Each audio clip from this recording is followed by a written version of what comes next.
Good morning. I'm Muriel Bowser. I'm the mayor of Washington, D.C. We are here at Reagan National Airport to provide an update on the tragic events of last night. I'm joined by U.S. Transportation Secretary Sean Duffy, D.C. Fire and EMS Chief John Donnelly, American Airlines CEO Robert Eisen, the Metropolitan Washington Airports Authority CEO Jack Carter, United States Senator Mark Warner, United States Senator Tim Kaine, U.S. Representative Don Beyer, as well as the Chief of the Metropolitan Police Department, Pamela Smith. And we are joined by first responders from across the Metropolitan Washington region. I speak for all of us when I say, and certainly all Washingtonians, how very sad we are for American Airlines, for the United States Department of Defense, and for all Americans for the loss of life that happened with the collision of these aircrafts. We know that includes families from across our region, as well as in Kansas and across the country. This morning, we all share in a profound sense of grief. I do want to thank the first responders who acted quickly last night, who ran towards danger, went into a very frigid river, and have worked throughout the night. Chief Donnelly reported in last night's briefing that we have a strong mutual aid agreement in our region, and those teams have worked together throughout the night in really tough and heartbreaking conditions. And we should all thank them for their heroic efforts. So we'll have several updates today. I'm first going to turn to the Secretary of Transportation, Sean Duffy, and then you will hear directly from Chief John Donnelly with a situational update. Thank you, Mayor. Again, Sean Duffy here, Secretary of Transportation. We wish we were gathering for different purposes today. I just want to let you know that the Department of Transportation, the FAA, along with the White House, President Trump, local, state, and federal partners, all working together on this incident in unison. I couldn't be prouder of this team that's been assembled, working tirelessly. Mayor, I want to thank you specifically for your work.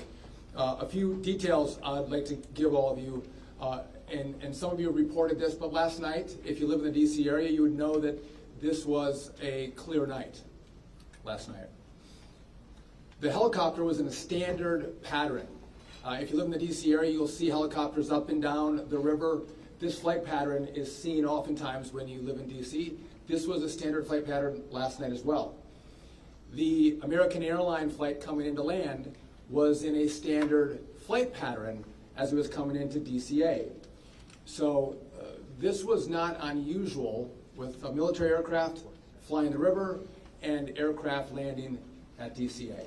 And again, if you live in the area, you'll see that frequently with those two aircraft working together. As many of you reported, we have located the two aircrafts. The fuselage of the American Airlines plane was inverted. It's been located in 3 different sections. It's in about waist deep water, so that recovery is going to go on today. As that recovery takes place of the fuselage of the aircraft, NTSB is going to start to analyze that aircraft, partner with the FAA with all of the information we have to get the best results possible for the American people. I would just say that safety is our expectation. Everyone who flies in American skies expects that we fly safely, that when you depart an airport, you get to your destination. That didn't happen last night. And I know that President Trump, his administration, the FAA, the DOT, we will not rest until we have answers for the families and for the flying public. You should be assured that when you fly, you're safe. Thank you.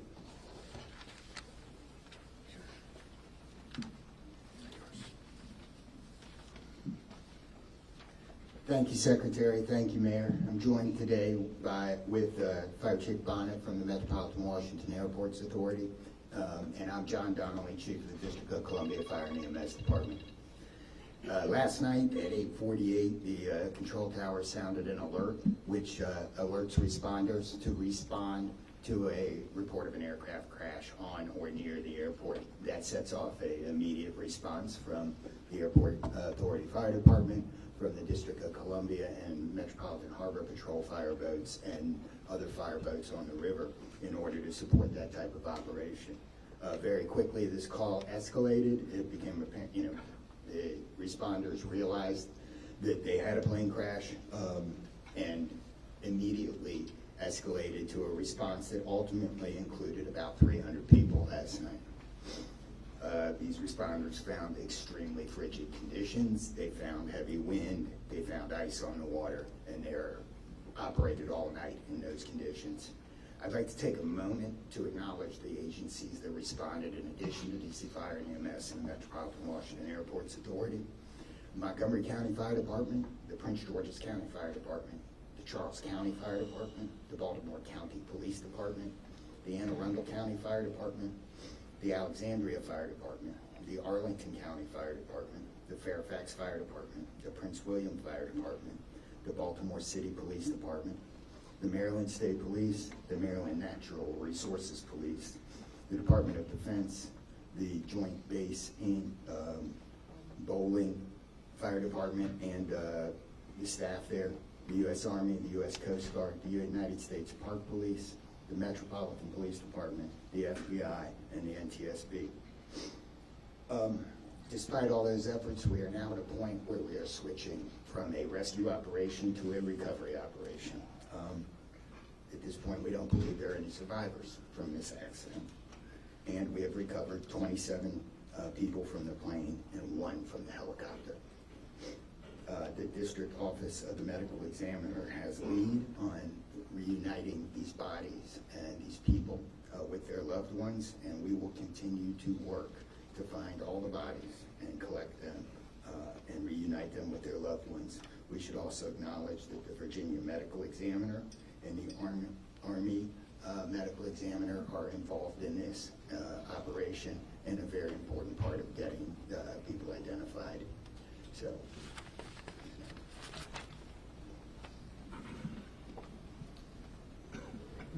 Our hearts are certainly with all of the crew in American Airlines, and we'll hear from CEO Isom.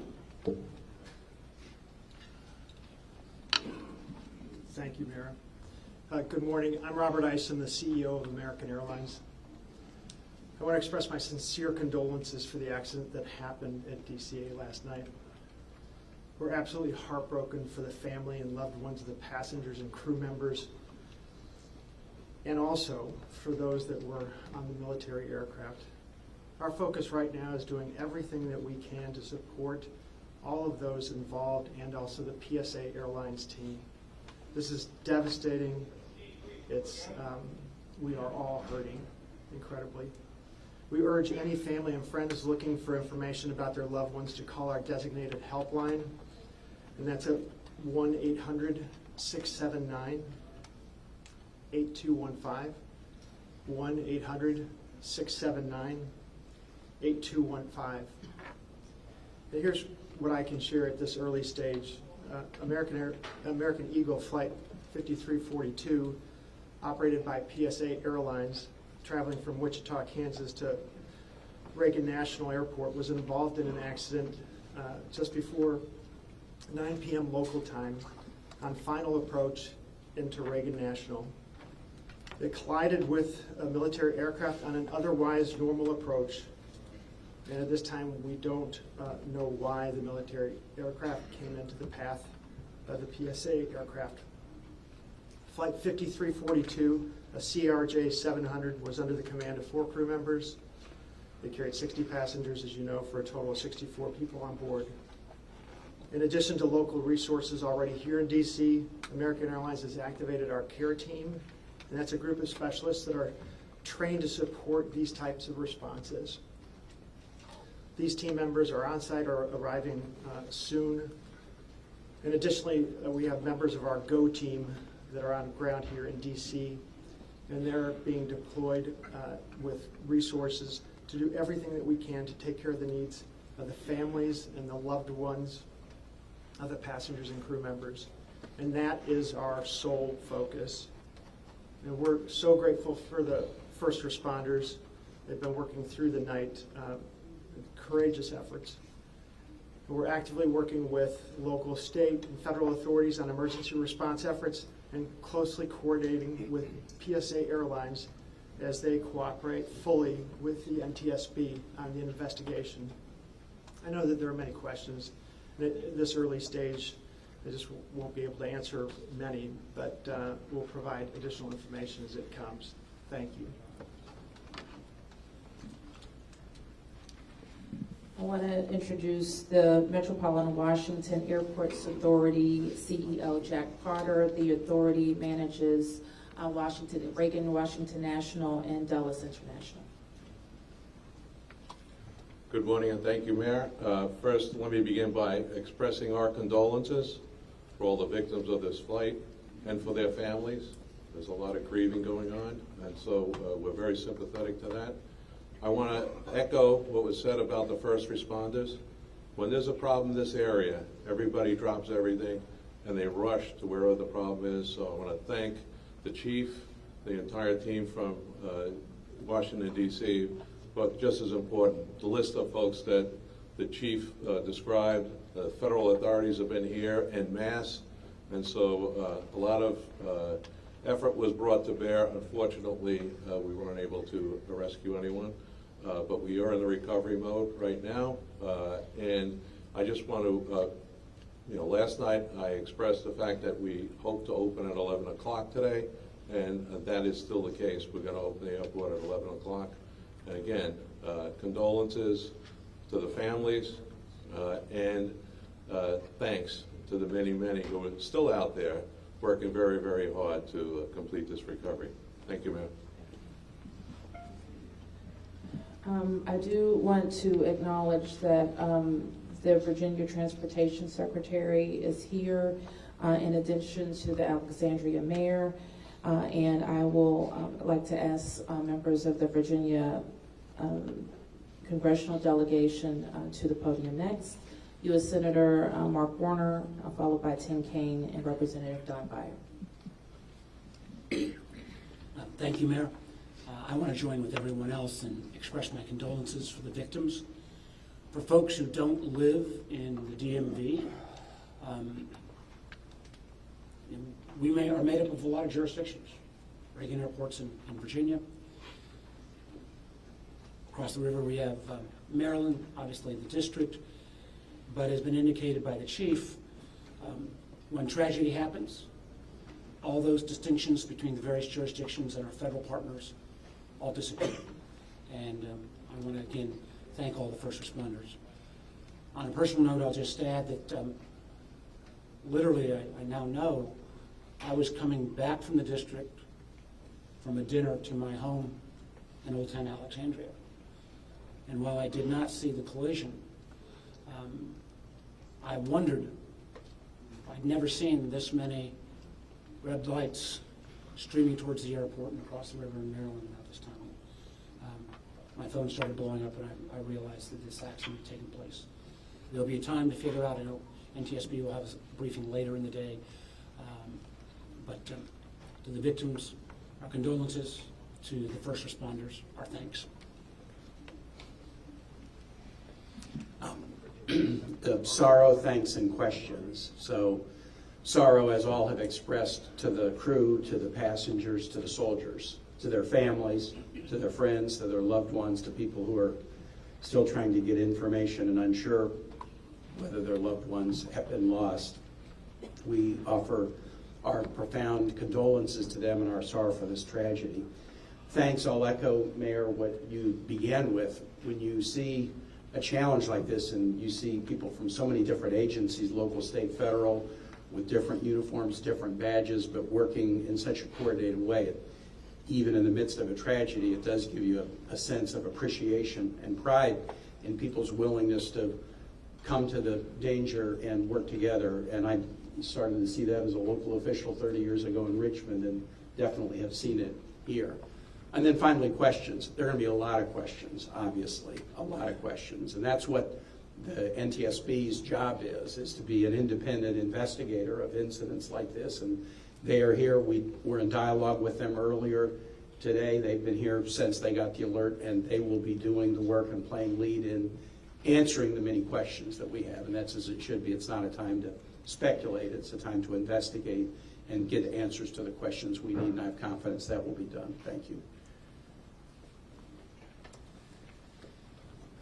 Following up on the Senator, I think grief, thanks, and service, with millions and millions of Americans traveling every year, we are all grieving, knowing that it could have been our loved ones, it could have been us.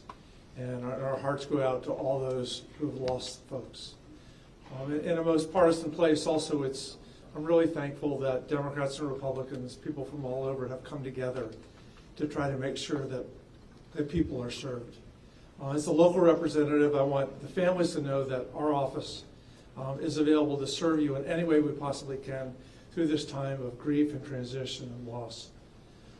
And then also just note that we're deeply grateful for the people who risked their lives last night on a moment's notice and spent the whole night on the river in the ice and the wind, serving us. And then finally, as Senator Kane, Senator Porter noted, after the NTSB investigation, we've got to make sure that at the federal level and with the support of Virginia, Maryland, D.C., we're doing everything we can to make sure this does not happen again.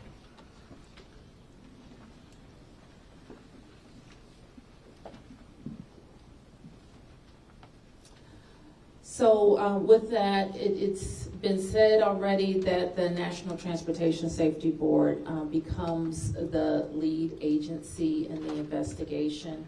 Our jurisdiction in D.C., where the crash occurred over the river, concludes as we, in the leadership role of the Unified Command, as we shift to a recovery effort.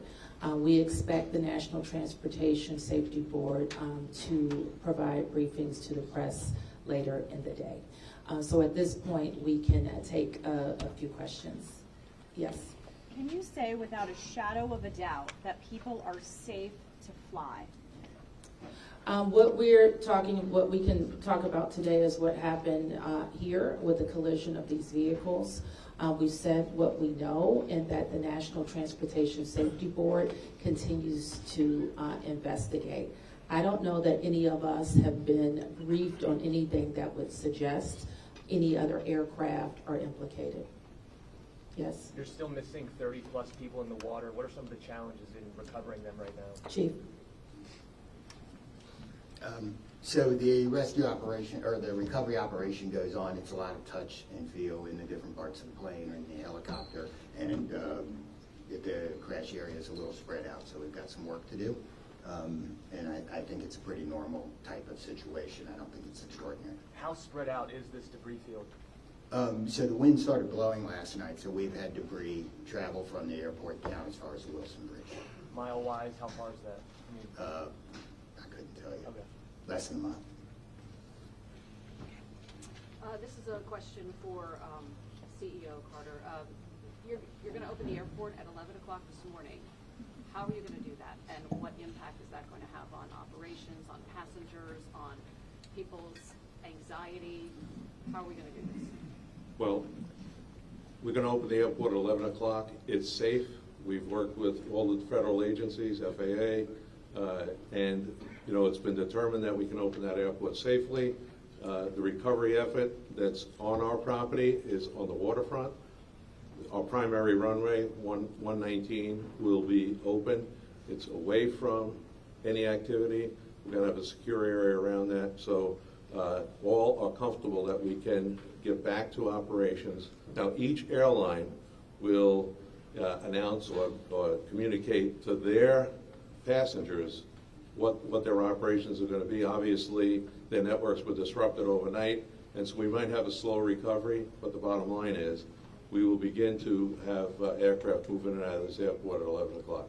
Okay, so 1, 2, 3. Has the flight recorder been recovered, the black box at all? I don't think we can say anything about what's in TSB's purview. You mentioned the airport opens 3 hours from now. There's a lot of helicopter traffic from the military, U.S. Park Police and all that. Will helicopters be flying right through here as well, beyond the recovery efforts? I don't know the answer to that. Jack, do you have anything to add? We don't have anything to add about that.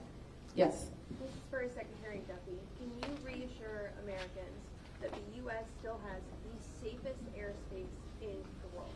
So the question is, can I guarantee the American flying public that the United States has the most safe and secure airspace in the world? And the answer to that is absolutely, yes, we do. We have early indicators of what happened here, and I will tell you with complete confidence, we have the safest airspace in the world.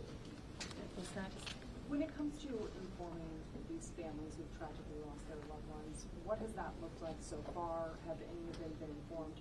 The flight manifest, is there any details you can provide on that front? Can you add anything? All I can say is that we have published the 1-800 number. We have family assistance centers set up here in DCA. We do in Wichita as well. I'm not at liberty to give the number of families that have been that have used those services, but we are making that use. We have over 100 team members that are either here or on their way. They're specially trained to work with family members, handle travel arrangements, hotel arrangements, incidentals, to make sure that we're taking care of people in any way that they can, as you know, as our teams are hurting and suffering, as our passengers and their families need assistance. We're doing everything we can. I don't have any more information on that right now. Mayor, you're next. Chief Donnelly, can I ask you to describe the next phase of the investigation? How confident are you that you'll be able to recover all 67 of these bodies? And can you speak to some of the debris that's also being pulled out of the river? We understand there are some suitcases, some other things that have been pulled out from the river. And I would like to ask anyone here, perhaps the Transportation Secretary or Mr. Eisen, if we know anything about these victims, age ranges, nationalities, anything of that nature. So the next phase of this operation is going to be led by the NTSB. All of us are working together, though, to search the area and to find the victims. I'm confident that we will do that, and that will take us a little bit of time, though, and may involve some more equipment. As far as the things being collected, I don't have personal knowledge. I know that we have been collecting debris that you would expect to see from a plane. Okay. Anything about the victims? So the question is about the victims. The NTSB is going to lead that portion of the contact with the victims. I believe American is going to be involved with that as well, and so will the FAA and the Department of Transportation. Secretary Duffy, we're going to take some questions over here. 1, 2, 3, 4. Okay. For Secretary Duffy, the flight path that the helicopter was on, is that a common flight path, and is it normal for helicopters to get clearance to cut across busy push paths? So I don't know if you all could hear the question. It's a question about the flight path of the helicopter. I don't want to go into too much detail about the information we have from the FAA, but obviously it is not standard to have aircraft collide. I want to be clear on that. But prior to the collision, the flight paths that were being flown from the military and from American, that was not unusual for what happens in the DC airspace. And as this investigation moves forward, we will be able to provide more information to you about the details of that statement. I wanted to follow up on that question regarding the flight path, because you said it's standard. So can you speak to the conversations with air traffic control? Were there blind spots here? I don't know if you understand. So the question is, were there blind spots with air traffic control? I don't want to make statements about that. I don't lead into that answer. But again, I think whether it was air traffic control, whether it was military aircraft, helicopters, or the American flight, everything was standard in the lead up to the crash. Now, obviously, something happened here. You'll get more information and more details as this investigation moves forward. We'll learn what happened. But again, those who live in the DC area, we see military helicopters fly up and down the river. It's a standard path that they fly. They're used to aircraft landing at DCA, and there's a procedure in place because this happens every day. Something went wrong here. I look forward to the time and point when we can give you that information, but I don't want to comment on that right now. Senator Payne, Senator Warner, you all have been, very vocal about your concerns about busy runways here, air traffic. I know it's still early in the investigation. I'm just curious, any steps that you all plan to take to address that? We have raised this issue continuously. We've got very busy airspace. I think we will ask questions, but at the appropriate time. But we are in this period right now where families are still being notified. We're trying to figure out what happened. There'll be time for those discussions, I think. Yeah, I'd just say the same thing. We've been pretty plain about our concerns, but it isn't a good time to speculate right now. We have faith that the NTSB will provide the answers about this. Okay, you look forward here, and I'm going to take 3 in the middle, and then we're going to have to wrap 1, 2, 3 after this young man. Thank you, appreciate it. Chief, I know I can imagine it must be traumatic for your first responders to have to deal with this. How are they doing right now, and are you all going to be offering any services to help them as they process this? So thank you for the question. Our first responders are resilient people, but yes, this call will be hard for them. Our peer support teams are already engaged with the responders, and we'll be following up on that to make sure that they're okay. But I think the concern is real. Okay. Thank you, Mr. Mayor. What kind of communication was there between the helicopter and the tower, the plane and the tower, and the helicopter and the plane? I don't want to say too much on the communication between the helicopter and the tower and the airline and the tower, but I will say this: there was communication. It was I would say standard communication. So there was not a breakdown, if that's your question, in communication between the military helicopter and the American Airlines flight. There was communication between the aircraft and the tower. Was the plane aware there was a helicopter in the area?